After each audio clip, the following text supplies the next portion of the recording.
Hello, my name is Helbert Duan Abril Williams. I am in Evaluation and Negotiation Technology course and in group 65.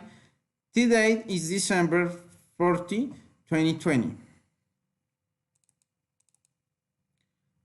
I come to talk to you about the case of the software company in Colombia, which is a clear example of intangible assets, which is of great importance for company.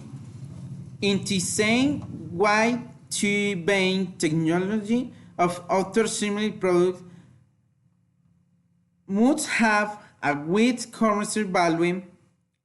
That is why before we must seek the methods to know which is the most adapted value.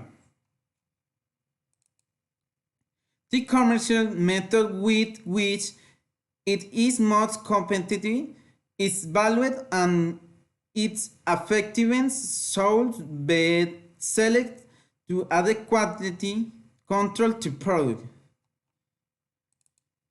Thank you.